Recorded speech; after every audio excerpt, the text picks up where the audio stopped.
Sleep here, I'll be fine. Ivy Whitmore desperately needed sleep, because restoring the 300-year-old fresco had been more exhausting than she'd imagined, and she still had exactly 20 minutes until her stop. What she didn't have in mind, that by closing her eyes for just a second and tilting her head to the side, she'd be falling asleep on Jasper Hale's shoulder, the most dangerous man in town, and that this simple, innocent, accidental gesture would be seen as an invitation that the mob boss accepted with a slow smile. But his fiancée found it unforgivable. Ivy just wanted to sleep, but she woke up with 2 new problems, and one of them was ridiculously attractive and would change her life forever.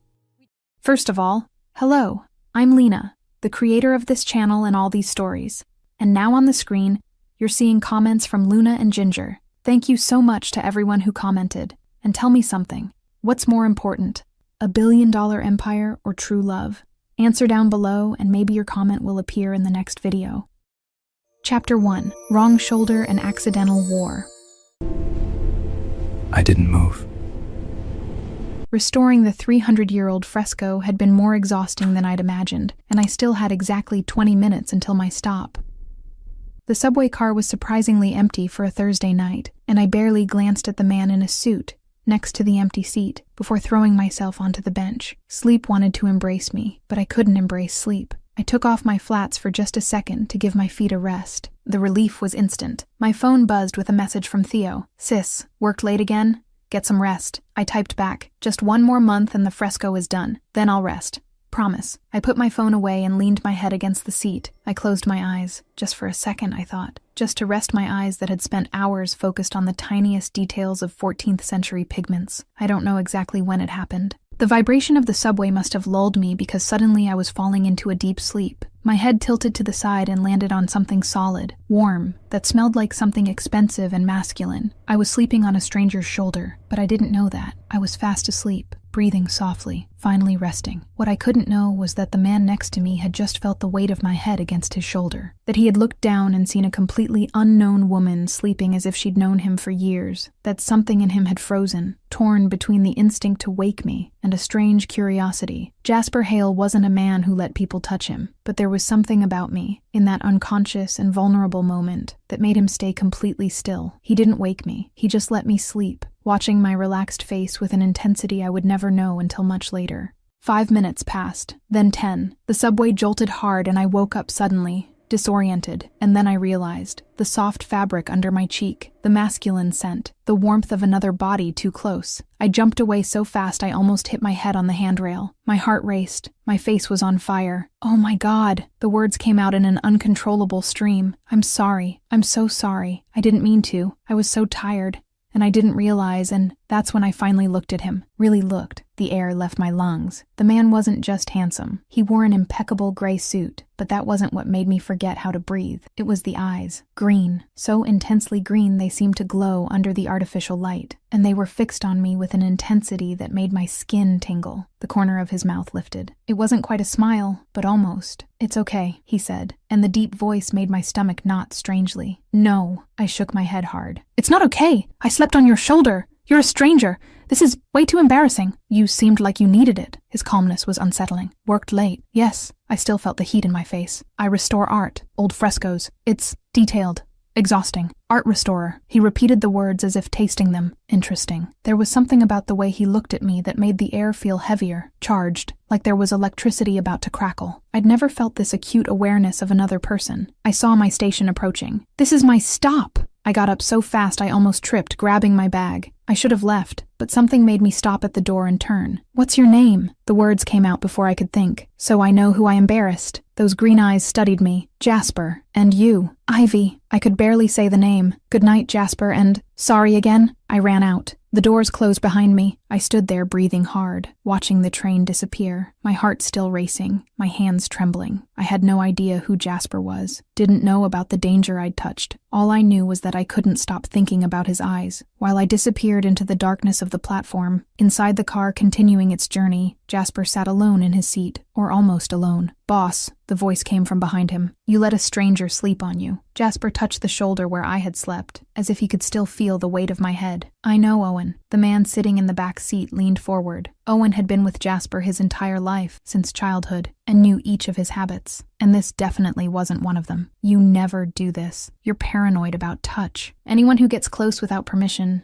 you push away. I know. Jasper kept looking at the door I'd left through, but she was different. It wasn't a question. Owen had seen everything. The way the boss had frozen when my head landed on his shoulder. The way he hadn't pushed me away. The way he'd stayed completely still, almost protective, letting me sleep. Different how? Owen insisted. Jasper didn't answer because he didn't know how to explain. How to explain that an unknown woman, with a wrinkled floral dress and paint stains on her hands, had done something no one could do. How to explain that for those few minutes, while I slept unconscious on his shoulder, he had felt something he hadn't felt in years? Peace. The apartment I shared with Theo was on the 4th floor of an old building. I climbed the stairs, dragging my feet. The door opened before I put the key in the lock. "You're late." Theo had his arms crossed. I was worried. "Sorry.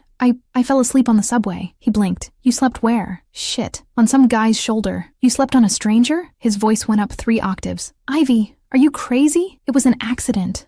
I was exhausted, and he was kind. He let me sleep." Theo ran his hand through his hair, frustrated. "Ivy, you can't do that. It's dangerous. You don't know who people are." "I know, but he seemed safe, trustworthy." "You don't know him. I know his name. Jasper." Theo froze, completely still. "Jasper what?" His voice was strange, tense. I frowned. "Didn't ask his last name." "Why?" For a long moment he just looked at me. There was worry mixed with fear in his eyes, but then he shook his head. "Nothing. Just don't do it again, okay? I won't. Promise." Later, lying in bed, I stared at the ceiling and thought about green eyes, about a deep voice, about a name, Jasper. I was never going to see him again. It was a huge city. The chances were 0. So why did a part of me hope I was wrong? The Hale mansion was on the rich side of town, surrounded by high walls and heavy security. Jasper entered through the front door at 11 at night, tired from a full day of meetings and negotiations that never seemed to end. Susie was waiting in the living room, as always. "You're late," she said without looking up from the wedding magazine she was flipping through. Jasper loosened his tie. "The meeting ran long. The wedding is in 2 months. We need to finalize the details." Susie finally looked at him, and there was nothing but practical irritation in her gaze. No love, no longing, just the impatience of someone who had an agenda to keep.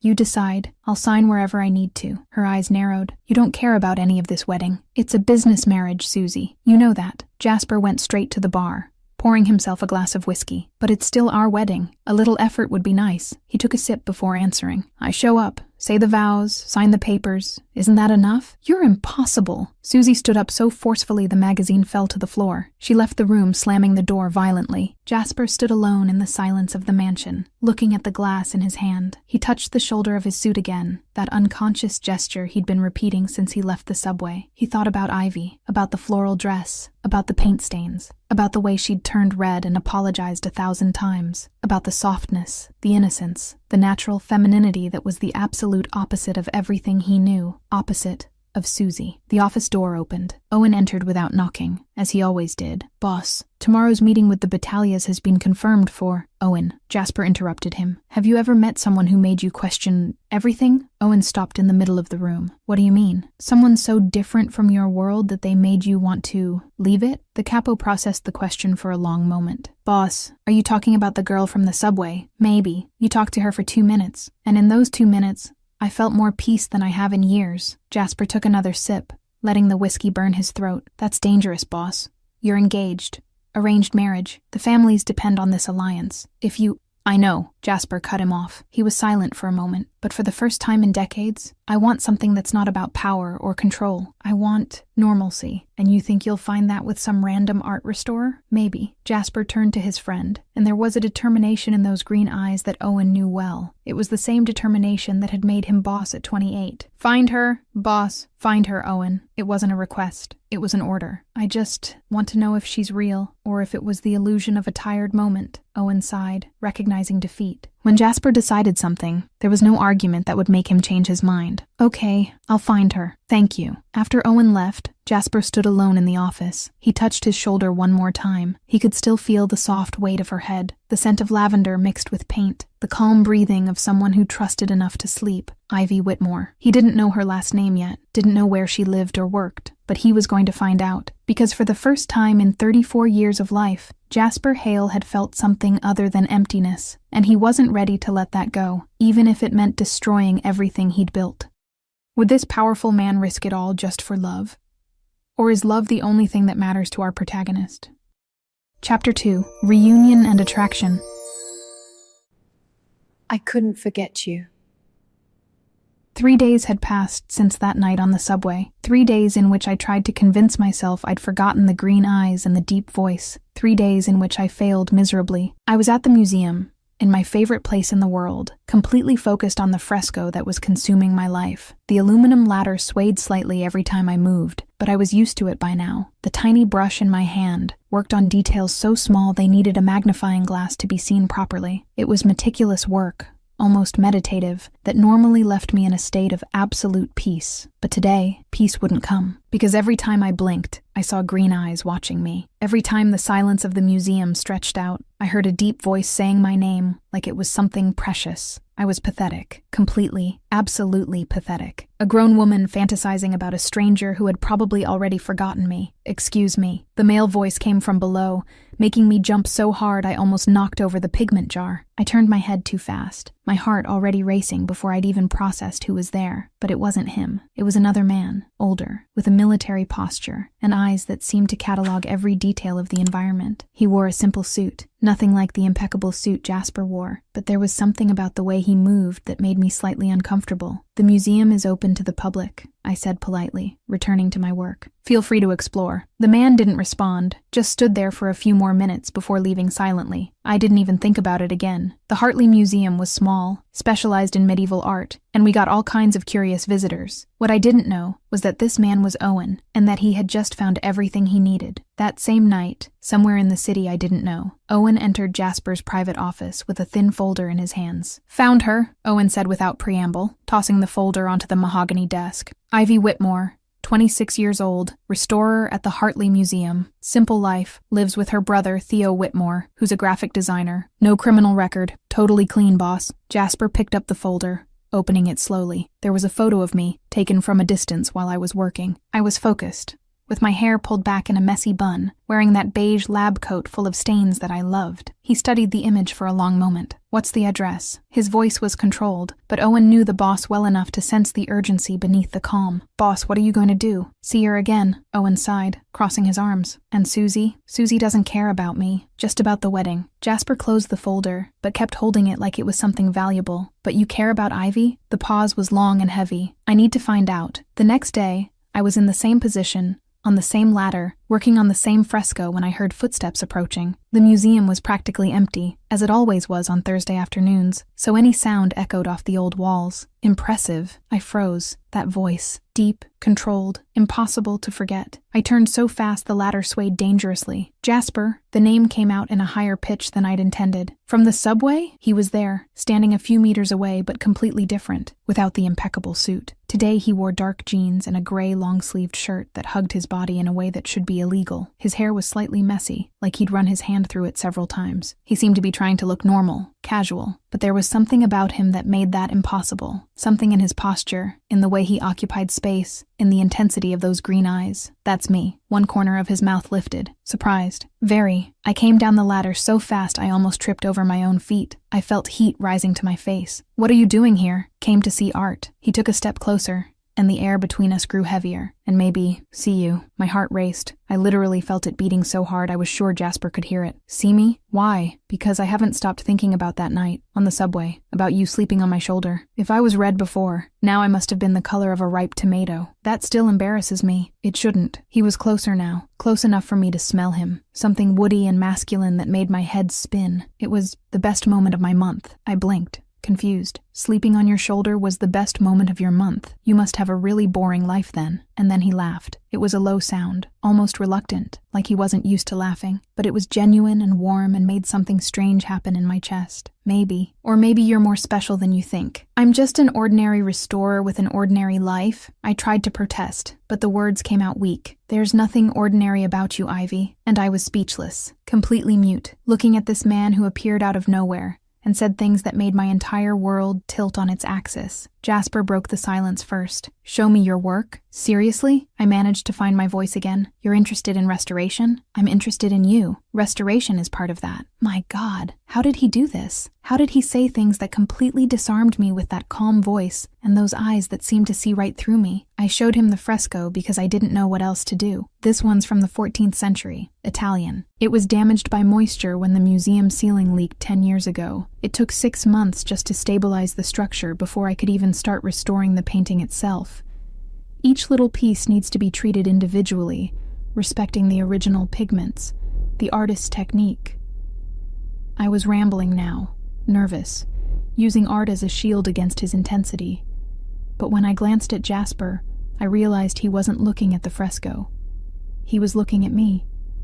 Watching the way I gestured as I spoke, the passion in my voice, the delicacy of my movements, it was such complete attention, so focused, that it made my skin tingle. "Are you even listening?" I asked, turning to face him. Every word. The green eyes met mine. "Keep going." We ended up in the museum's small cafeteria, sitting at a table near the window overlooking the inner garden. I had a lukewarm cappuccino in front of me, more as something to occupy my hands than because I wanted to drink it. "So, Jasper, what do you do? Besides being kind to tired strangers on the subway?" He took a sip of black coffee, and I noticed the way his fingers held the cup. Firm and controlled. Business. Import. Export. Interesting. Like, what products? Various. He changed the subject so smoothly I almost didn't notice. "And you, did you always want to restore art?" I let him redirect the conversation. "Since I was a kid, I visited museums with my parents and saw restorers working. I thought, I want to do that. And I did." "Are your parents still alive?" The familiar pain squeezed my chest. "No, car accident when I was 20. I only have Theo now, my brother. I'm sorry." And there was a sincerity in his voice that made me believe he really meant it. "Thank you." I took a sip of cappuccino to give myself time to recover. "And you? Family?" "Complicated. My father died and I had to take over his business." He paused, and I saw something cross his eyes. Hesitation. "And I have a fiancé." The world stopped spinning. "Fiancé?" The word came out hoarse. He realized his mistake immediately. "Yes, but it's an arranged marriage, you know? For the families." Something inside me sank. I pulled back emotionally, building walls as fast as possible. "Oh, so you're committed." "Technically, yes, but it's not for love. But it's still an engagement." I stood up so fast the chair creaked. "I need to get back to work. It was good to see you, Jasper." His hand caught mine before I could pull away. The touch was gentle, soft, but firm. "Ivy, wait. You have a fiancé. You shouldn't be here, with me." I tried to pull my hand back, but he didn't let go. "I know, but I can't stop thinking about you." "Jasper, this isn't right." My voice trembled. "I know, but rarely do the right things feel as right as this." I looked at our intertwined fingers, at the way his large hand completely enveloped mine. I fought internally between what I wanted and what was right. I'm not the type of girl who gets involved with committed men, and I respect that. He finally released my hand, but didn't move away. "But what I feel for you in 2 meetings is more real than anything I've felt for my fiancé in a year. That doesn't change the fact that you're getting married in 2 months." "No, it doesn't." The pause was heavy. "But what if I don't?" I blinked. "What? What if I cancel it? For you? You barely know me." My voice rose, incredulous. "And yet you make me want things I've never wanted. Normalcy, peace, life without violence." The word hit me like a slap. "Violence?" I saw immediate regret in his eyes. "Forget it." He stepped back, running his hand through his hair. "Sorry for bothering you. I won't come back." And then he left. Simply turned and walked out of the cafeteria, leaving me standing there with my heart racing and my mind spinning. Violence, arranged marriage, import and export business he didn't want to detail. I should be scared, should be running in the opposite direction. But all I felt was confusion, and God forgive me, something dangerously close to falling in love. Chapter 3. Susie finds out. Then let there be war.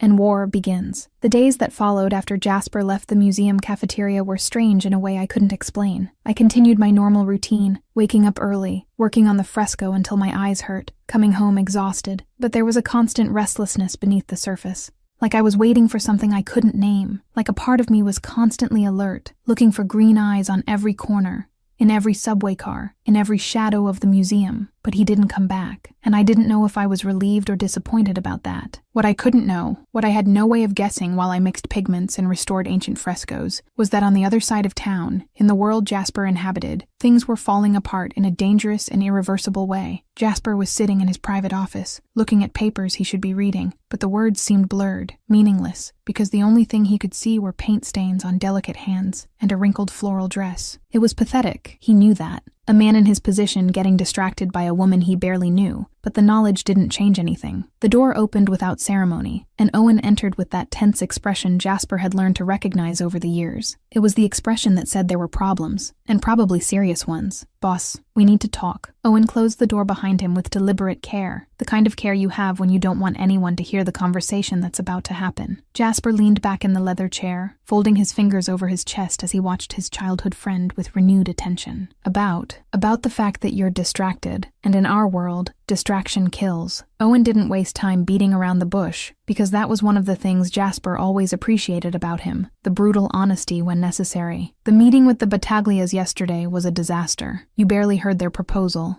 agreed to terms you'd normally never accept, and Vittorio Battaglia noticed. He asked me if you were losing control. The tension in the air became palpable, thick as smoke. Battaglia doesn't dare challenge me," Jasper said with that cold voice that made grown men back down. "Not alone. No," Owen agreed, but didn't back down because he'd known Jasper since they were kids running through the dirty streets of the city, before the power and the blood. "But if other families think you're weak, if they realize you're different, they unite, boss. And then it doesn't matter how powerful you are. Numbers win in the end." Jasper knew Owen was right, and that's exactly why the truth hurt, in a way he didn't want to admit. "I'm not weak, but you are different." Owen took a step closer, lowering his voice even though they were alone. "And different in our world is dangerous. You leave without explaining where you're going, come back with that distant look. And I know, boss, I know you're thinking about her, about the art restorer." There was no point in denying it, so Jasper didn't try. "What if I am? Then you need to decide what's more important, because there's Susie too, and she's noticed. She's suspicious, asking questions, and it's only a matter of time before she finds out about Ivy." The way Owen said my name, with care and concern, made something tighten in Jasper's chest. As if the universe was orchestrating the worst possible timing, the office door opened again, and this time it was Susie entering without knocking, with that rigid posture and eyes shining with something dangerous that oscillated between anger and humiliation. "Who is she?" The question came out as an accusation, sharp and direct. No beating around the bush or preliminaries. Jasper dismissed Owen with a nod, and the capo left quickly, clearly relieved not to be present for the imminent explosion. When the door closed, Jasper finally looked at the fiancé he'd never chosen, who had been imposed by family alliances and business deals made before they'd even met. "Who?" he asked, even though he knew exactly what she was talking about. "The woman who's distracting you." Susie practically spat the words, taking furious steps toward his desk. "You think I don't notice? You barely look at me. Leave without warning. Come back with that empty look like you're somewhere else entirely. Who is she?" Jasper stood up slowly, and when he was on his feet, all the dominant presence that made him the boss came back with full force. "That's none of your business." Susie's eyes widened, not with fear, but with absolute indignation. "I'm your fiancé. Everything about you is my business. You're my fiancé for convenience," Jasper said with an icy calm that was somehow more frightening than if he were shouting. "Our families benefit from this arrangement. You benefit. But don't come here pretending you care about me when we both know all you want is the ring, the position, the power." Susie recoiled as if she'd been slapped, and for a moment, just a brief moment, Jasper saw something that could be genuine hurt cross her face. But then the anger came back, stronger, hotter, transforming any vulnerability into pure fury. "I care about respect," she screamed, and tears began to form in her eyes, but they weren't tears of sadness. They were tears of helpless rage. "And you disrespected me by having an affair." "I'm not having an affair," Jasper corrected, and then added with a brutal honesty he knew would blow everything up. Yet, the silence that followed was deafening. Susie stared at him, mouth open, processing what he'd just admitted, and when words finally came back to her, they came in an uncontrollable stream. "Yet? You're going to cheat on me? You're really going to destroy everything for some bitch who—" "Careful," Jasper interrupted, and there was real danger in his voice now, the kind of danger that made armed men think twice. "Choose your next words very carefully, Susie." But she was beyond the point of care, beyond reason, driven by humiliation and wounded pride. "My father is going to hear about this. He's going to know you're planning to break our alliance. And?" Jasper shrugged with an indifference that was calculated to provoke. "Richard Cross doesn't scare me. He should." Susie was practically screaming now, all the aristocratic control she normally maintained completely shattered. "The alliance between Hale and Cross is the only thing keeping peace with the other families. If you break that, there will be war. Real war." Jasper looked at her for a long moment, and when he spoke, it was with an absolute certainty that made Susie's blood run cold. Then, "Let there be war." Susie left the office like a hurricane, slamming doors and leaving a trail of fury in her wake. And less than 2 hours later, She was sitting in her father's opulent office, pouring out everything with a mixture of indignation and humiliation that made her voice tremble. Richard Cross was a man who had built his empire on foundations of blood and fear, and he listened to his daughter with a carefully neutral expression that revealed nothing of the calculations happening behind his cold eyes. When Susie finally finished, breathless and furious, he was silent for a long moment before speaking. "Jasper Hale is going to break the alliance over some random woman?" He repeated the words as if testing their weight, looking for weaknesses or opportunities. "He admitted it," Susie insisted, her hands trembling as she gripped her expensive purse too tightly. "Said we have nothing real, that she's more important." Richard leaned back in his leather chair, fingers interlaced as he processed the information with the sharp mind of a born strategist. "This is unacceptable," he finally said, but there was no emotion in his voice, just cold calculation. "If Jasper cancels the wedding, other families will see this as weakness, as instability, and instability in our line of business is dangerous. So what do we do?" Susie leaned forward, eyes shining with a thirst for revenge that her father recognized, because it was the same look he saw in the mirror. "We find out who she is, everything about her." Richard picked up the phone on the desk, dialing numbers Susie didn't recognize. "If Jasper wants to break the alliance, we use her as leverage. And if that doesn't work," he paused significantly, "then we make sure other families see his weakness, and we strike when he's most vulnerable." "What if he doesn't care enough?" Susie asked, even though she knew the question was ridiculous, because she'd seen the look on Jasper's face when he talked about the mysterious woman. "He cares," Richard said with absolute certainty. "Otherwise, he wouldn't risk everything. And when someone cares that much, they have a weakness that can be exploited." Meanwhile, back at the Hale mansion, Owen entered the office with an urgency that made Jasper look up immediately from the documents he was pretending to read. "Boss, we have a problem." Owen's voice was tense in a way Jasper rarely heard, and that alone was enough to put all his instincts on maximum alert. "What kind of problem?" Jasper was already standing up, his whole body tense and ready for action. Richard Cross sent investigators after the girl, after Ivy. Owen didn't soften the blow, because there was no way to do that without it hurting. The fury that crossed Jasper's face was icy and absolute, the kind of fury that had built his reputation as the most dangerous man on the East Coast. "He did what?" Susie told her father everything, about you being distracted, about the other woman, and now Richard wants information. He wants to use her as leverage against you. Owen took a step closer, lowering his voice even though they were alone. "Boss, he won't touch her physically yet, not while she can be useful as negotiation, but the simple fact that he's investigating means she's on his radar, and nothing good comes from that." "He doesn't touch her," Jasper said, and each word came out with a promise of violence if anyone dared disobey him. "Not him, not anyone from his organization. Jasper, you're the boss, but Richard has 3 families allied with him now." Owen tried to make his friend see reason, see the real danger of the situation. "If he declares war, Battaglia, Romero, and Zhao will join him. You'd be alone against 4 families." "I've always been alone," Jasper responded with a calm that was somehow more frightening than anger. "And I've always won. But this time you have a weakness," Owen insisted, because someone needed to say it. Someone needed to make Jasper understand the gravity. "Ivy, they'll use her. They'll hurt her to get to you." The expression on Jasper's face changed, and Owen saw the man he'd known since childhood disappear completely, replaced by the boss the whole world feared, by the monster who had built an empire on the bones of enemies. "Then I protect her with everything I have. And if Cross wants war, he'll get it. Not the distracted man Battaglia saw in the meetings. He'll get the boss in full, the man who built this empire from nothing." Owen felt a chill run down his spine, because he knew that look, knew what happened when Jasper decided someone had crossed the line. "What are you going to do?" "First, protect Ivy. Second, remind Richard Cross why the families fear me." Jasper was already grabbing his coat, already moving toward the door with a determination that didn't accept arguments. "You're going to her? Now?" Owen asked, even though he already knew the answer. "Now," Jasper confirmed, and then stopped at the door, turning to look at his friend with an expression that was simultaneously vulnerable and determined. "Owen, if something happens to me, you make sure she stays safe. Promise, boss, promise." And Owen, who had sworn loyalty to Jasper over 20 years ago, who had followed him through wars and betrayals and blood, did the only thing he could do. "I promise." I was at the apartment with Theo, eating cold pizza straight from the box because neither of us had the energy to cook after a long day at work. The TV was on some reality show neither of us was really watching, and everything seemed normal, safe,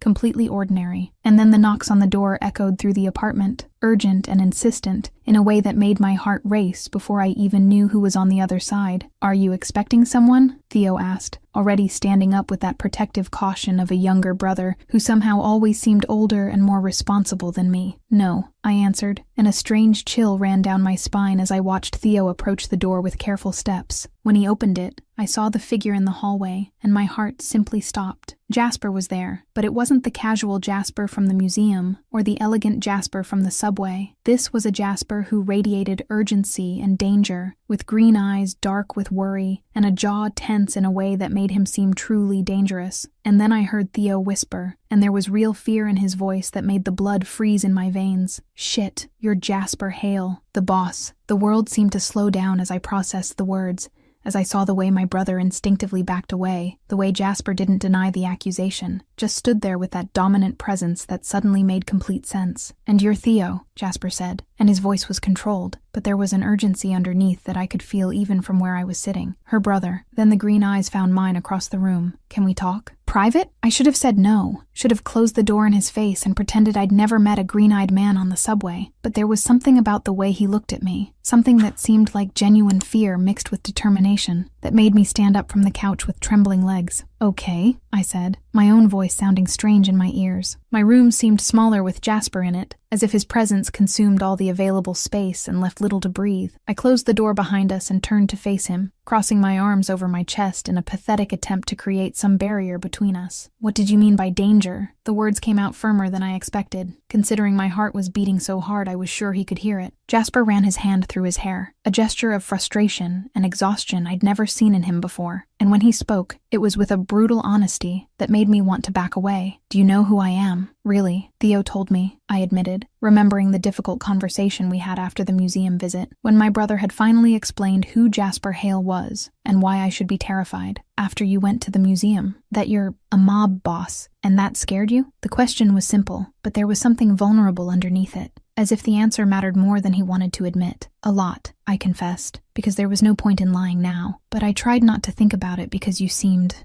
human, kind, like there was a real person underneath all the violence and power. Something crossed his face, something that could be pain or maybe gratitude, I couldn't tell. "I am human, but I'm also dangerous, and my world is death and violence and blood." He took a step closer, and I instinctively took a step back until my back hit the wall. "My fiancée found out about you, told her father, and now the Cross family is investigating you, looking for information they can use against me." Panic hit me like a cold wave. "Why? I didn't do anything. I just slept on your shoulder on the subway, because I care about you," Jasper said, and the simplicity of the statement hit me harder than any elaborate declaration could. And in my world, people I care about become targets, become ways to control me, to hurt me, to weaken me. Tears began to burn in my eyes, because this was all too much, all too fast, and I hadn't asked to be in the middle of mafia wars and broken alliances. I didn't ask for this, I know. He was in front of me now, so close I could feel his warmth, see the small scars on his face that told stories of violence I didn't want to imagine. His hands came up to hold my face with a gentleness that contrasted completely with everything I knew about him. "And I'm sorry, more than you can imagine, but I need to protect you now." "How?" The question came out desperate, wet with tears I couldn't hold back anymore. "Security. 24 hours a day, 7 days a week. You don't leave without an escort. You don't go anywhere without me knowing you're safe." His hand still held my face, thumbs wiping away the tears that fell without permission. "I don't want to live like that," I protested, my voice breaking at the end because the idea of living like a prisoner, even for my own safety, was terrifying. "And I don't want to see you dead." His voice rose for the first time, desperate and rough, before softening again. "Sorry, I shouldn't yell, but Ivy, you need to understand. These people don't play around. If they decide you're more useful dead, you'll die. And I can't. I won't let that happen." I cried harder, the weight of everything crashing down on me at once. "Jasper, I don't know what to do. You let me protect you, until I fix this." His hands moved down to my shoulders, firm but gentle, "until I guarantee you'll never be in danger because of me again." "Fix how?" I managed to ask between sobs. "By talking to Cross, guaranteeing your safety through deals or—" He paused, and I saw the decision form in his green eyes. "Or I leave." The shock hit me so hard I stopped crying for a moment. "Leave where?" "The mob. The whole world." Everything. Each word came out with a certainty that seemed impossible. You can do that? My voice was just a whisper now. Incredulous. No, bosses don't leave. Bosses die in office. That's how things work in my world. He admitted the brutal truth without looking away. But for you, I'll try. For you, I'll risk everything. Because when you slept on my shoulder that night, for the first time in 30 years, I felt peace. And I want to feel that every day for the rest of my life. With you. More tears fell. But now they were from a different emotion. Something between fear and hope. And a love that was growing despite all the reasons not to grow. This is crazy. Completely, he agreed. And for the first time since he arrived, a small smile touched his lips. But it's the decision I've made. You're worth more than any empire, any power, anything I've built. And I'm going to prove it. And then, because there weren't enough words, because everything was too big and scary and impossible, I just leaned forward and kissed him. It was different from previous kisses, desperate and wet with tears and loaded with promises we didn't know if we could keep. When we pulled apart, Jasper rested his forehead against mine, eyes closed as if memorizing the moment. We'll get through this, Ivy, together, I promise. And as crazy as it was, as impossible as it seemed, I believed him. Chapter 4, Security and Closeness. I canceled the wedding. What? Why? How could you do this? The following days were the strangest of my life, and considering I'd just found out I was in love with a mob boss who was willing to abandon an entire empire for me, that said a lot about how surreal everything had become.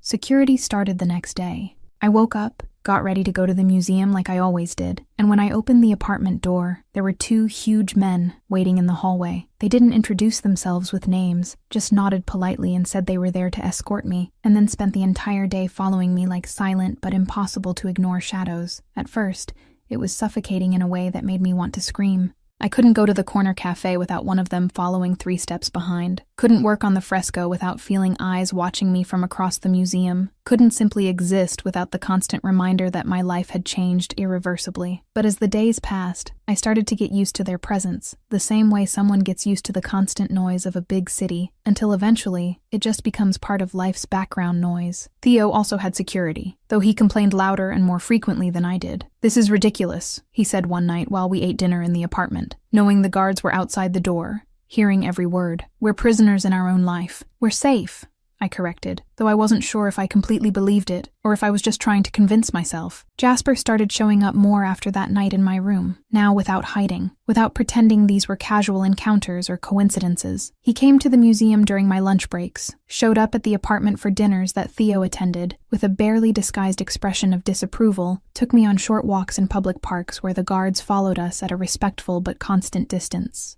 And somewhere in the middle of all that, between conversations about art and childhood stories and whispered confessions about fears neither of us usually shared, I fell completely in love. It wasn't the kind of sudden, overwhelming passion that happens in movies. It was something slower and inevitable, like the tide gradually rising until it completely covers the beach. It was during one of those walks, 5 days after security had started, that Jasper stopped under an old tree in the park and turned to face me with a seriousness that made my heart race. "I canceled the wedding," he said without preamble, without warning, just throwing out the information as if it were something simple and not completely revolutionary. I froze in the middle of the stone path, my brain taking a few seconds to process the words. "What?" "This morning, called Susie, her father, everyone involved, and said the wedding wasn't happening, that the alliance was broken." He spoke with a calm that completely contrasted with the magnitude of what he was saying. "But you said that would mean war." My voice rose, panicking for him, for what this meant. "You said the other families would attack, and they will." He shrugged,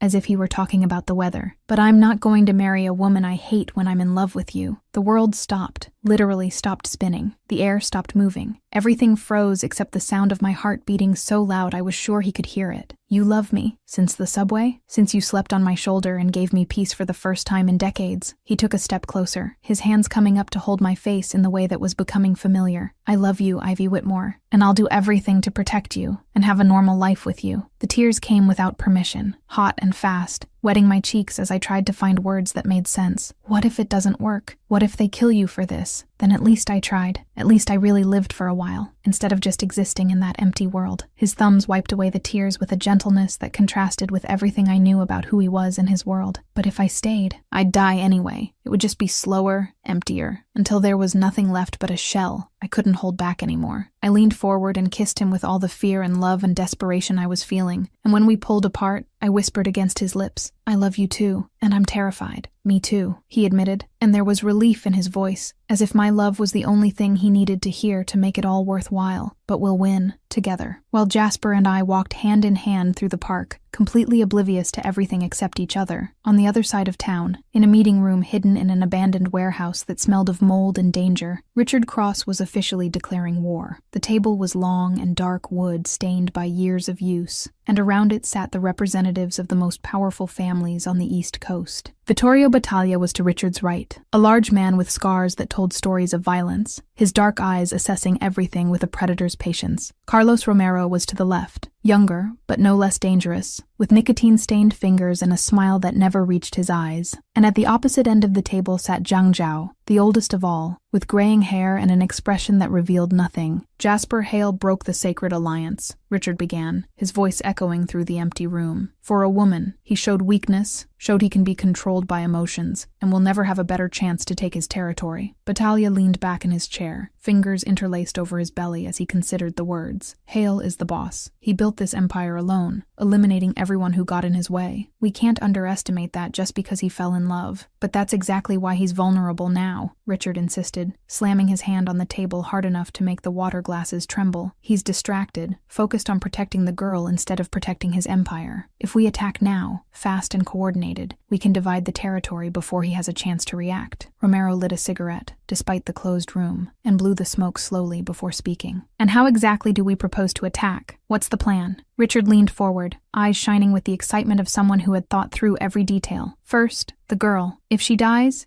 he completely falls apart, and then it's easy. Second, the port. We cut off his distributions, block the shipments, make his business bleed money. Third, the allies. We turn the people loyal to him against him, offering more territory, more power, more everything. Zhao finally spoke, his voice soft, but carrying the weight of decades of experience. And Owen, his capo? He's been loyal since childhood. How do we deal with that loyalty? A cruel smile crossed Richard's face. We make him an offer he can't refuse. Position of boss.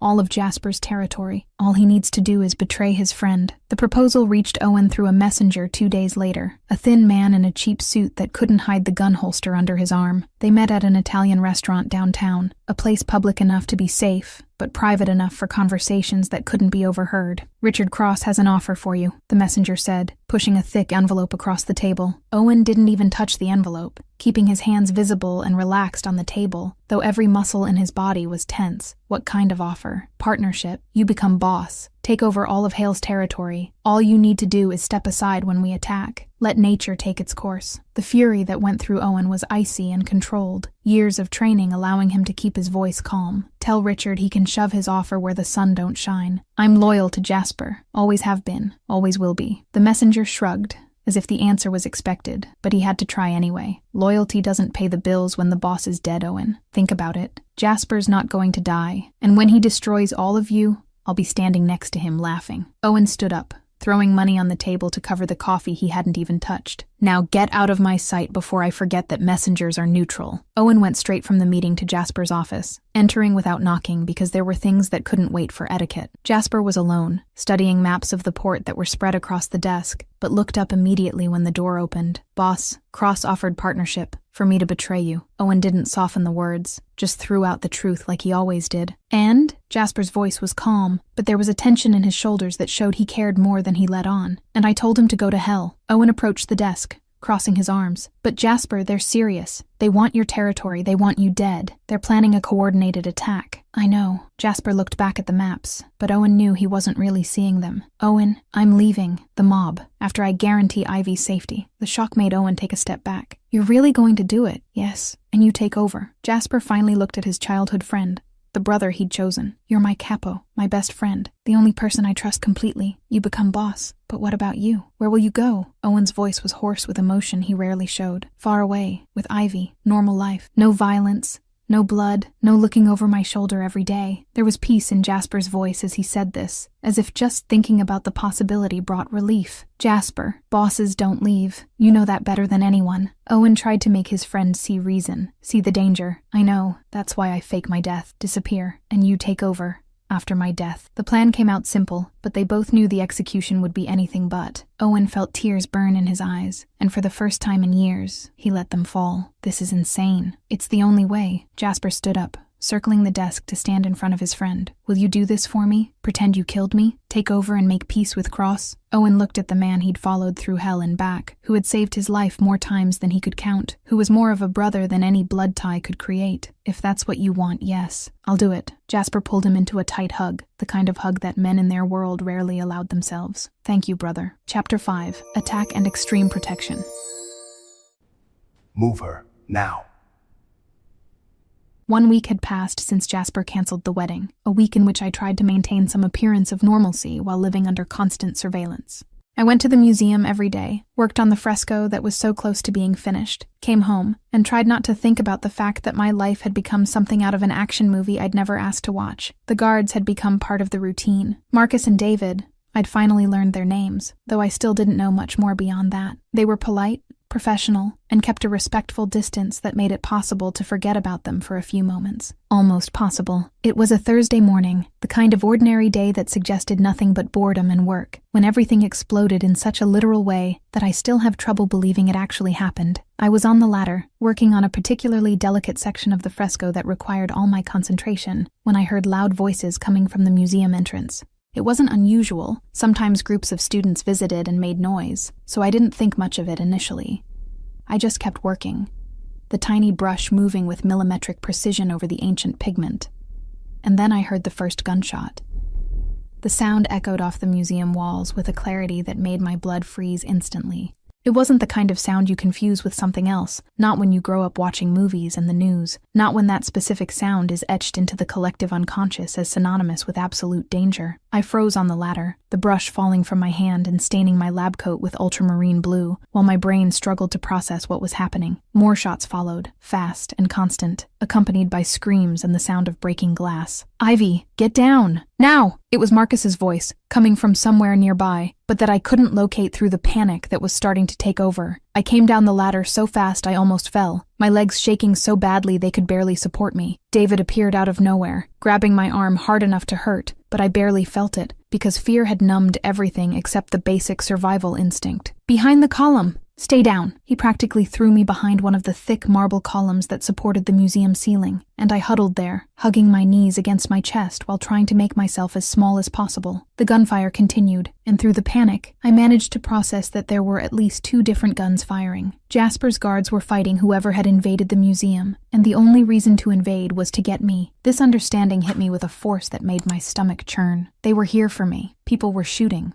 potentially dying, because of me. I don't know how long it lasted. It could have been minutes or hours. Time had lost all meaning while I was huddled behind the column, shaking and crying silently while praying for it to be over. Finally, silence fell over the museum like a heavy blanket, so absolute it was almost worse than the noise because it meant someone had won, and I didn't know who. "Ivy, are you okay?" Marcus's voice came from nearby, careful, and only when I heard it did I realized I'd been holding my breath. "I am," I managed to say, though my voice came out shaky and weak. "What happened?" "Cross's men tried to get you." David appeared next to Marcus, and that's when I noticed the blood on his shirt sleeve. Not much, just enough to show someone had hit him, even if just a graze. But we dealt with them. Dealt with. What a strange and sanitized word to describe what had just happened. Violence, gunshots, possibly death. "The boss is on his way," Marcus said, already grabbing his phone. "Stay here until he arrives." Jasper arrived 15 minutes later, and I heard him before I saw him. The footsteps were fast and heavy, echoing through the now empty museum because someone had had the good sense to evacuate the few visitors who were there. When he turned the corner and saw me, still huddled behind the column even though the danger had passed, the expression on his face was something between relief and absolute fury. "Ivy." He was in front of me in seconds, pulling me into his arms so hard I could barely breathe, but I didn't care because his warmth, his solidity, was the only thing holding the pieces of me together. "Are you okay? Did they hurt you?" "No," I managed to say against his chest, the words muffled by the fabric of the shirt that was getting wet from my tears. "But Jasper, they shot! In the museum! There were other people here. They could have killed someone." I felt his body go tense, all his muscles contracting in a way that suggested imminent violence. "Cross will pay. In blood," and something in me broke at those words, all the adrenaline and fear transforming into something more desperate. I pulled away from him, my hands pushing against his solid chest even though it was useless. "No, no more violence. Please! They tried to kill you, Ivy." His voice rose, the green eyes almost black with fury. "They invaded a public museum, put civilians in danger. Shot to get you? And you want me to do nothing? I want you to stop the cycle, I shouted back, because someone needed to say it. Someone needed to make him see. More violence only brings more violence. It doesn't solve anything. I saw the fury in him fight against something softer, something that looked like reluctant understanding. When he spoke again, his voice was lower,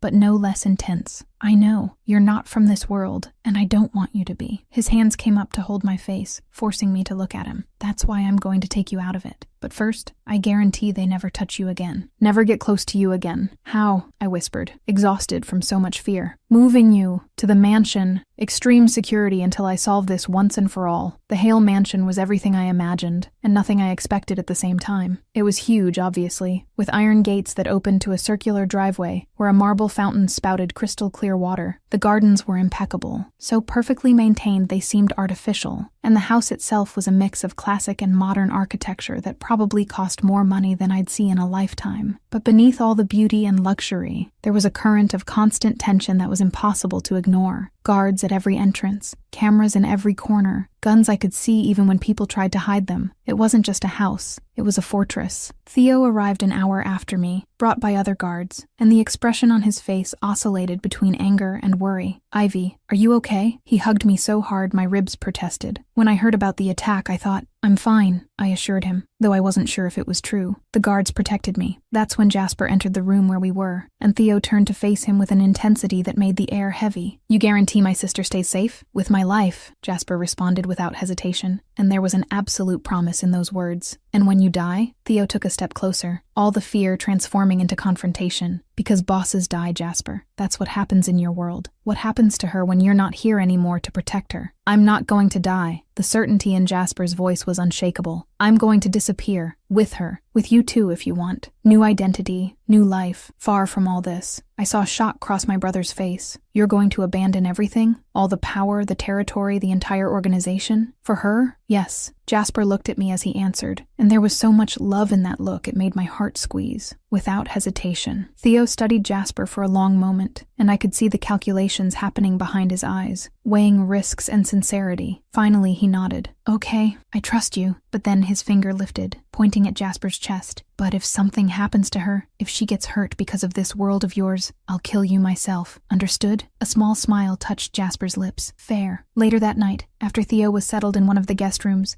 and the house finally got quiet, Jasper took me to the room that would be mine while I was there. It was huge, bigger than the living room of my apartment, with a king-size bed that seemed to swallow the space and enormous windows that looked out onto the illuminated gardens. How long am I trapped here? I asked, looking out the window at the beauty that seemed more like a golden cage.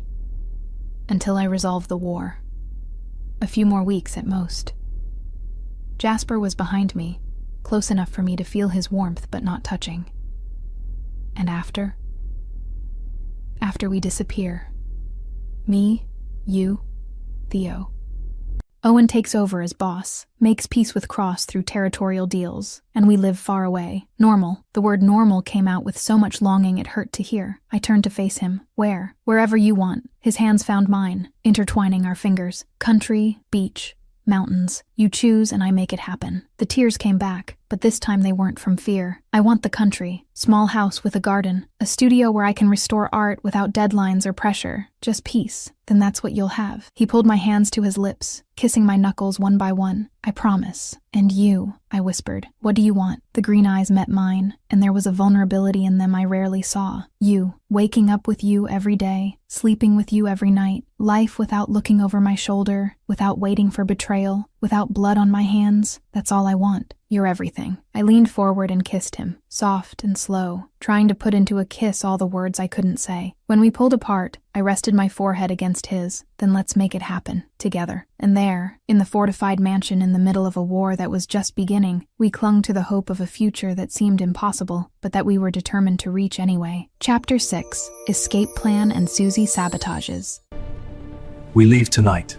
Tonight? Are we ready? Living in the Hale mansion was like existing in a glass bubble, beautiful on the outside but fragile in a way I could feel constantly. 3 days had passed since the attack at the museum, 3 days in which I'd barely left the room except to eat and see Theo, 3 days in which the weight of everything was starting to suffocate me in a way that not even the opulent beauty around me could disguise. Jasper spent most of his time in his office with Owen, planning something he refused to tell me details about because he said it was safer if I didn't know until everything was ready. I hated being left out, hated the feeling of helplessness, but I also understood that there were things in his world that were better left in the shadows. It was on the 4th night, when I was lying in the enormous bed trying to convince my brain to shut off enough to sleep, that I heard the soft knock on the door. I sat up in bed, pulling the blanket up to my chest even though I was fully dressed. "Come in," I called, and I wasn't surprised when it was Jasper who opened the door, entering with that dominant presence that made the room seem smaller. "Can't sleep?" he asked, closing the door behind him and approaching the bed with slow steps. "How could I?" I responded with brutal honesty. "I'm living in a fortress, hidden like I'm some valuable treasure, while people are planning to kill me out there. Sleep isn't exactly easy." He sat on the edge of the bed, close enough for me to feel his warmth. "I know, and I'm sorry for putting you in this position." His hands found mine over the blanket. "But it's almost over." "What?" I leaned forward, my heart racing. "You have a plan?" "I do. Owen and I have spent the last few days finalizing every detail." There was a determination in his green eyes that I'd learned to recognize. "In 10 days, I'm going to fake my death. Explosion. Unrecognizable body that will be a substitute. Owen takes over as boss after my death, makes peace with Cross by offering territory as compensation. And the 3 of us, me, you, and Theo, disappear with new identities." I processed the words slowly, feeling the weight of each one. "You're really going to do this? Abandon everything." "I'm not abandoning anything that matters," he corrected, squeezing my hands. "I'm choosing the only thing that really matters. You." What we didn't know, what we couldn't know while we held each other in that luxurious room, was that someone was listening to every word said inside that mansion. A housekeeper who had worked for the Hales for years, a quiet and efficient woman no one noticed enough to suspect, had been bought by Richard Cross with enough money to change her life. And that same night, while I finally managed to sleep in Jasper's arms, believing that in 10 days we'd be safe,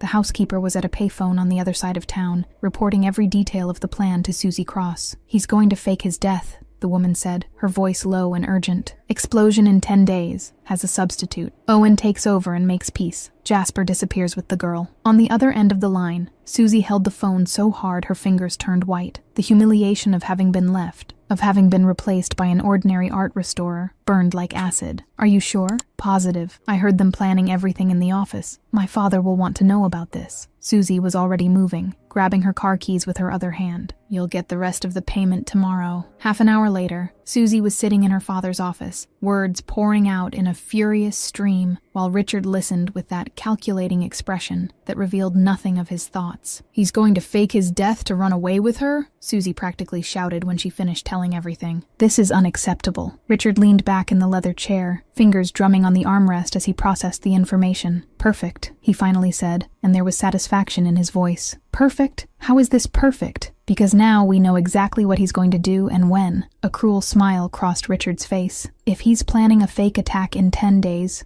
we attack in 7, by surprise. We kill Jasper for real, and the girl along with him. Owen takes over by default. No choice, and we have our peace." Susie processed the words, and slowly a smile began to form on her lips too. "When? I'll coordinate with the other families. Battaglia, Romero, Zhao, they all have an interest in seeing Jasper fall." Richard picked up the phone on the desk. 7 days, and then we end this once and for all." 2 days passed in a false peace that I didn't know was false. Jasper seemed more relaxed, almost happy in a way I'd never seen, and that made my heart squeeze because I was finally seeing the man he would be, without the weight of the empire on his shoulders. It was during the afternoon of the 2nd day that everything fell apart. I was in the garden with Theo, enjoying the few moments of sun we could get between meetings and planning, when I saw Owen practically running toward the mansion. There was urgency in his every movement, and I instinctively knew something was wrong. "Ivy, get inside.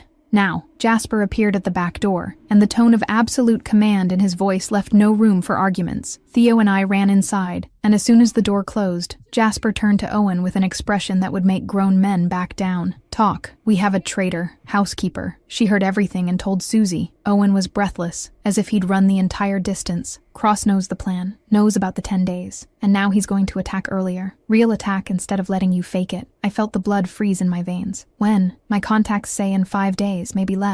Owen looked at Jasper. "Boss, they're coming with everything. All the families. It won't be a small or silent attack. It's going to be total war." I saw the change happen in Jasper. The relaxed and happy man disappeared, replaced by the boss the world feared. "Then we changed the plan. We leave now. Now? I almost shouted. But you said everything wasn't ready. It's not, but if we stay, you die. And I won't risk that. He was already moving, giving orders to Owen. Tunnel under the mansion. Comes out in an abandoned warehouse 3 blocks from here. Is there a car waiting? I'll arrange it in an hour. Owen was already on the phone. Ivy, Theo, take only the essentials. 1 backpack each. Documents, cash, enough clothes for a few days. Jasper turned to me, hands holding my shoulders. We leave in 2 hours. Understood? I wanted to argue, wanted to say we needed more time, but the urgency in his eyes silenced me. I just nodded, already pulling Theo toward the rooms. 2 hours later, we were in the mansion's basement, in a place I didn't even know existed. There was a metal door hidden behind wine shelves, and when Jasper opened it, it revealed a dark tunnel that stretched into the darkness. This tunnel was built by my father, Jasper explained as he grabbed flashlights from a hidden box. For emergencies exactly like this. Owen was there for the final goodbye, and that's when I saw tears in the eyes of the big, dangerous man that I knew this was real. This was really happening. Goodbyes are always emotional, and in this story it seems they're even more emotional. Chapter 7. Escape and Final Confrontation. It's over. The tunnel was dark, in a way that seemed to swallow the light from the flashlights we carried, and the smell of damp earth and mold filled my lungs with each breath. My footsteps echoed against the concrete walls that stretched infinitely ahead, and I focused on putting one foot in front of the other, because thinking too much about the fact that we were literally fleeing underground would let panic take over. Theo was right behind me, carrying the 2 backpacks that contained everything left of our old lives, and I could hear his heavy breathing mixed with the sound of our footsteps. Jasper led the way, one hand holding the flashlight, and the other resting on the gun strapped to his waist. Always vigilant even down here, where theoretically we were safe. How much further? I asked, my voice echoing strangely in the enclosed space. Few minutes. The tunnel exits in an abandoned warehouse 3 blocks from here. Jasper looked back, green eyes glowing in the dim light. Are you okay? Scared but trusting, I admitted, because there was no point in lying now. Because you're here. I saw something soften in his face. Something that contrasted completely with the tension in his shoulders. I always will be, I promise. Finally, after what seemed like an eternity, but was probably only 15 minutes, we reached a metal ladder that climbed up into the darkness. Jasper went up first, pushing open a heavy trapdoor that opened with a creak of rusted metal. He disappeared for a moment, and then his head reappeared. Clear. Let's go. I climbed the ladder with legs trembling from adrenaline and fear, emerging in a warehouse that smelled of dust and abandonment. Moonlight came through broken windows in the ceiling, creating ghostly patterns on the cracked concrete floor, and there, parked near a side door, was a discreet black car that looked completely out of place in this scene of decay. And next to the car stood Owen. Boss. He stepped away from the vehicle, extending a thick envelope to Jasper. Everything's ready. Documents, enough money to start over, address of a house in the country in Montana that's already in your fake names. No one will find it. Jasper took the envelope, but instead of opening it, he pulled Owen into a quick but intense hug. Thank you for everything. You're the brother I chose, and you're the only boss I truly respected. Owen pulled away, quickly wiping something that could be tears before turning to me. Take care of him. He seems tough, but he's soft for you. I laughed through my own tears that threatened to fall. I will. I promise. Owen nodded, satisfied, and then looked at Theo. Take care of both of them. You got it, my brother responded, shaking Owen's hand firmly. That's when we heard it. The sound of several cars arriving too fast, braking abruptly outside the warehouse. Tires screeching on asphalt. Doors slamming. Heavy footsteps approaching. Shit. Jasper was already pushing me and Theo toward the car. Owen, you said it was clear. It was. I swear it was. Owen already had his gun in hand, positioning himself between us and the warehouse's main door. But it was too late. The doors exploded open, and what looked like 20 armed men invaded the space, spreading out quickly to block all possible exits. And in front of them, walking with an arrogance that made my blood boil, were Richard Cross and Susie. Jasper Hale, Richard's voice echoed through the empty warehouse, loaded with triumph and anger. You really thought you'd run from me? Jasper pushed me behind him, putting his own body as a barrier between me and the armed men. Richard, get out of the way. Let us go. Let you go. Richard laughed, but there was no humor in the sound. You broke a sacred alliance, caused a war, humiliated my daughter, and now you want to run like a coward? I want to live away from this life with her. Jasper's voice was calm, but I could feel the tension in every muscle of his body. Let me go, Richard. You take over the territory. You win. Everybody wins. Everyone except me. Susie took a step forward, and even in the dim light I could see fury distorting her beautiful face. You humiliated me, canceled our wedding for her. Her finger pointed at me with so much hatred it made me instinctively back away. But something in me, maybe the exhaustion from days of living in fear, or maybe just the anger at being treated like an object instead of a person, made me take a step forward despite Jasper's arm trying to hold me back. He never loved you, Susie. My voice came out firmer than I expected. You knew that from the beginning. It was a business arrangement, nothing more. But he was mine, by contract, by family alliance. She practically spat the words. People aren't property, I shouted back, all the frustration and fear transforming into anger. He wasn't yours. Nobody belongs to anyone. Susie's face turned red with fury, but before she could respond, Richard pulled out a gun, pointing it directly at Jasper's chest. Last chance, Hale. You come back, marry my daughter, maintain the alliance, or all of you die right here. Richard's hand was steady, not trembling. Jasper didn't move, didn't back down, didn't show even a hint of fear. When he spoke, it was with that icy voice I'd only heard once before, the voice of the boss the whole world feared. Richard, you're making a fatal mistake. I have 20 armed men here. What do you have? 1 capo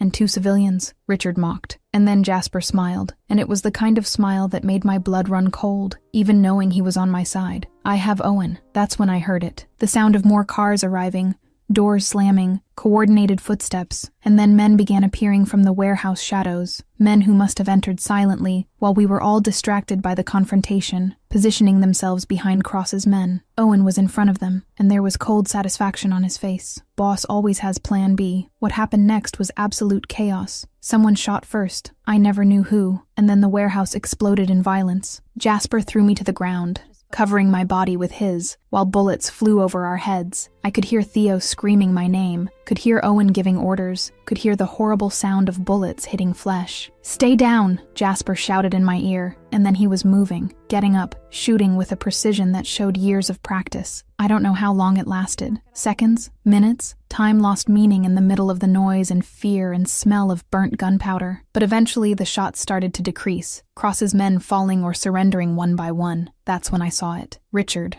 on the ground but still conscious, raising his trembling gun, not at Jasper, at me. If I can't have the alliance, nobody has anything, he screamed, his finger squeezing the trigger. No! Jasper threw himself in front of me at the last second. The sound of the shot was deafening. I saw Jasper's body contort with the impact, saw blood start to stain his shirt. I screamed, a primitive sound of pure terror as he fell, but Jasper didn't fall completely. Even in pain, even bleeding, he raised his own gun and fired. The bullet hit Richard's leg, making the older man scream and fall. Owen was on top of them in seconds, subduing Susie, who was trying to flee and pointing his gun at Richard's head. War's over. Now, I was next to Jasper, my hands shaking as I pressed against the wound in his shoulder, trying to stop the blood that seemed endless. Jasper, you're bleeding too much. I'm fine, he said through clenched teeth, the pain evident in his voice. It's just the shoulder. He looked at Owen. Finish this. Owen turned to Richard, who was on the ground, holding his bleeding leg. War's over. Jasper disappeared. I take over as new boss. You accept peace, or I finish what the boss started. Richard looked around, seeing his men dead or captured, seeing that he'd lost completely. I accept. Peace. Great. Owen crouched down to Richard's eye level. And Jasper, officially, died in this shootout. Understood. Understood, Richard whispered. Defeated. Owen helped us up, supporting Jasper on his uninjured side while I held his other arm. Theo appeared, grabbing the backpacks we'd abandoned. Go, boss, before someone changes their mind. Owen guided us to the car. Thank you for everything, Jasper said, despite the obvious pain. Just be happy. That's what you deserve. Owen looked at me, both of you. I hugged him quickly, tears wetting my face. Thank you for saving him. Always, Owen promised, and then looked at Theo. Take care of both of them. You got it, my brother responded. We got in the car, me in the backseat with Jasper while Theo drove. As we started to pull away, I looked through the rear window and saw Owen standing there, watching us go, one hand raised in silent farewell. Good luck, brother, I heard him whisper, though it was impossible through the glass and distance. And then we turned the corner, and he disappeared from view. What is power and the adrenaline of running an empire compared to real love, right? I think our protagonists understood that very well. Chapter 8. New Life and Adjustment. We're safe here. 5 months had passed since that night in the warehouse. 5 months since we fled the city and everything we knew, and sometimes it was still hard to believe this was real. that I was actually here, in Montana, living in a small house in the middle of the countryside, with blue mountains stretching across the horizon, and a silence so deep that sometimes it scared someone used to the constant noise of the city. The house was nothing compared to the mansion we left behind, but it was perfect in a way that luxury could never be. It was a 2-story wooden structure with a wide porch that wrapped around the entire front, large windows that let the morning sun invade the rooms, and a garden I was slowly transforming into something beautiful. There was room for everything that mattered, for nothing that didn't, and a sense of peace that permeated every corner. I was in the garden that Saturday afternoon, kneeling in the damp earth while planting roses I'd bought at the local nursery, when I heard the sound of wood being hammered from the back of the property. I looked over my shoulder and saw Jasper working on fixing the fence that surrounded our little piece of paradise, wearing faded jeans and a gray t-shirt that showed muscles he'd developed through years of training for a completely different world than this. It was still strange to see him like this, so casual and relaxed. So different from the man in the impeccable suit who had sat next to me on the subway almost a year ago, but it was a good kind of strange, the type that made my heart squeeze with love every time I stopped to really look at what we'd built. From the other side of the house, I heard music playing softly, probably coming from the garage Theo had transformed into a makeshift office. My brother was working on a freelance project for a California tech company, doing all the work remotely while enjoying country life that he swore he hated, but that I could see in his eyes he was starting to love. The three of us had adjusted to the new life in different ways, each dealing with the drastic change at our own pace. But somehow it was working. It was really working. But not everything was easy. Jasper especially struggled with things that seemed simple and natural to me and Theo. Learning to live without guards, without constant paranoia, without expecting every shadow to hide an enemy, was a slow and painful process that I saw happening in small moments throughout the days. That night, after dinner, that we cooked together in the small but functional kitchen, I found him in the living room checking the windows for the 3rd time in an hour.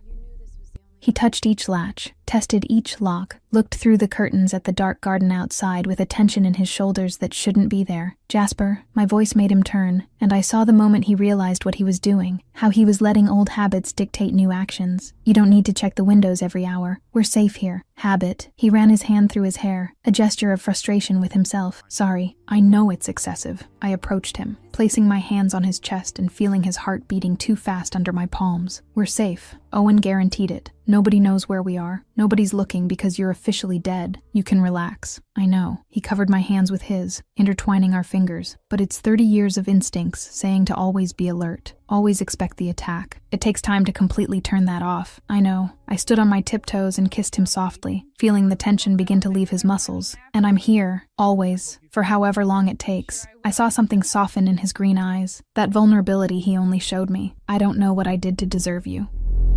You left an entire empire behind, I reminded him with a small smile.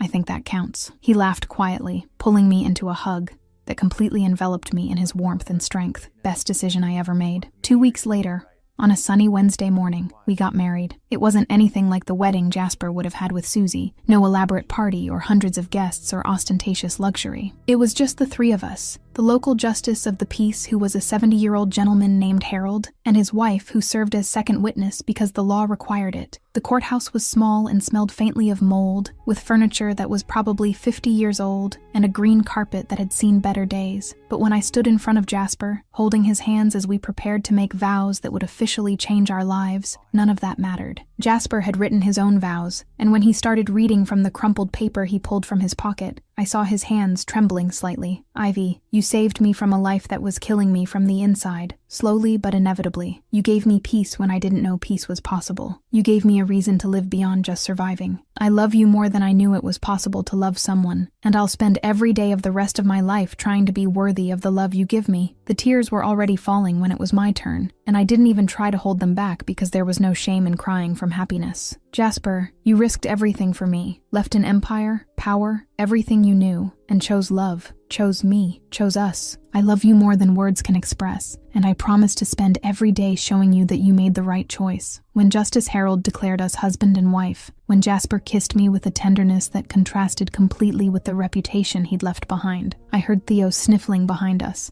and knew without looking that my brother was crying too. Welcome to the family.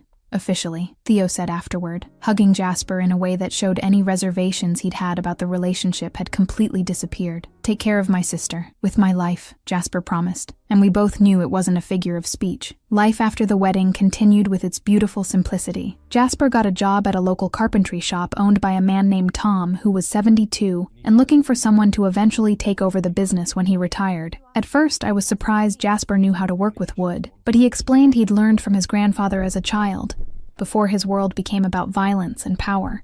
Seeing him come home every afternoon with clothes covered in sawdust and hands stained with varnish, talking animatedly about a table he was building or a chair he'd repaired, was a quiet joy I kept in my heart. This was the man he should have been all along, before fate and circumstances transformed him into something darker. I'd started doing restoration work from home, small projects for the local museum that was tiny compared to Hartley, but had some interesting pieces that needed attention. I'd also started offering art history classes at the town library once a week, and was surprised by how many people showed up, hungry for knowledge in a small town where cultural entertainment was scarce. Theo continued his remote work, but had also started photographing Montana's landscapes, discovering an artistic talent he didn't know he had. He talked about maybe doing an exhibition eventually, and I saw in his eyes a happiness I hadn't seen since before our parents died. We were happy, simply genuinely happy in a way none of us had planned, but all of us deserved. The surprise came 3 months after the wedding, when I heard a knock on the door and opened it to find Mira, my best friend from the old city, standing on the porch with a suitcase and a huge smile. "Ivy!" She pulled me into a hug so tight I could barely breathe.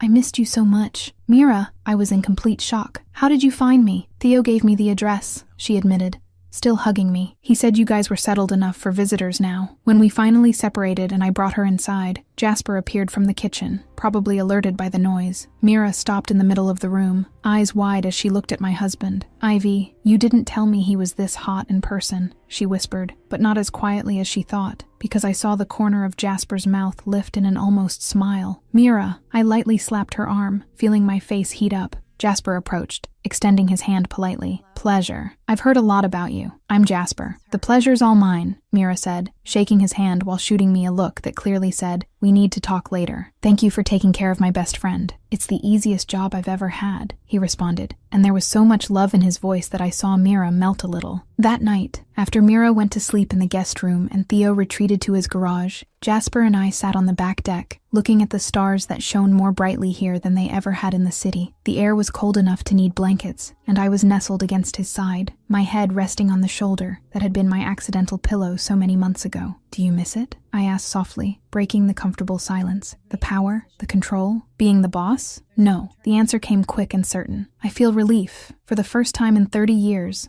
I sleep without fear of waking up dead, without planning 3 steps ahead of potential betrayals, without blood on my hands. And you're happy, here, with me?" I needed to hear it, even knowing the answer. He pulled me closer, kissing the top of my head. "Happier than I imagined was possible. You gave me a life worth living, Ivy. Not just surviving, but really living." He paused. "And you? Do you regret it? Falling in love with me despite all the danger and craziness?" "Never," I responded with absolute conviction. "Even with all the fear, all the violence, all the insanity, it was worth every second, because it brought me here, brought you, brought us. I love you, Ivy Hale." His last name was mine now too, and every time I heard it, it sounded like music. "I love you, Jasper Hale." I smiled against his chest. "My favorite ex-mob boss." I felt the laugh vibrate through him. "I'm your only ex-mob boss." "Exactly. That's why you're my favorite." He pulled me into a kiss under the stars. And there, in the middle of nowhere in Montana, with mountains all around and peace finally achieved, I knew we'd won. Against all odds, against all reasons to fail, we had won. And this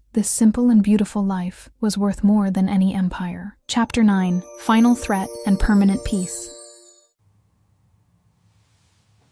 You need to understand. A 1.5 years had passed since the night of the escape. 18 months of peace built on foundations of difficult choices and love that had proven to be stronger than any empire. And now, with my 8-month pregnant belly making every movement an exercise in careful coordination, I was in the garden trying to plant more flowers, while Jasper watched me from the porch, with that expression between amused and worried that had become constant in recent weeks. "Ivy, you're 8 months pregnant. Let me plant the flowers." His voice came loaded with a gentle concern that contrasted completely with the dangerous man he'd been. "I'm not an invalid," I protested, though I was clearly struggling to bend down without losing my balance. "They're just flowers." He was already coming down the porch steps, heading toward me with determined strides. "You're carrying our son. That gives you a free pass to rest while I do the heavy lifting." "Heavy lifting?" I laughed, accepting his hand to help me up. They're petunias, Jasper, not giant rocks. Still, he gently guided me to the rocking chair on the porch, the one we'd bought specifically so I could sit and watch the garden grow. You rest, I plant. Deal? I was going to argue more.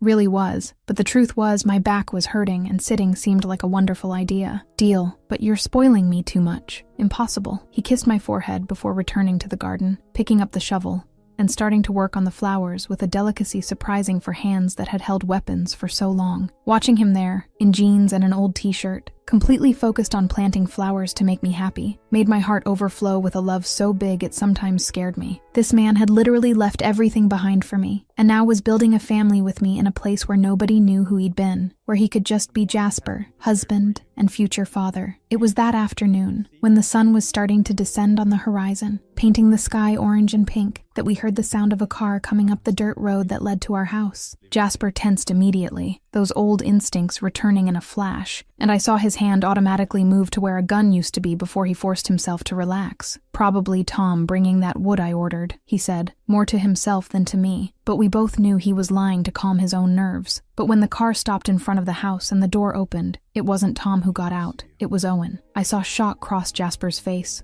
followed by pure joy I rarely saw in him. He was running before he even thought, jumping off the porch in 2 leaps and pulling his childhood friend into a hug so tight I feared one of them wouldn't be able to breathe.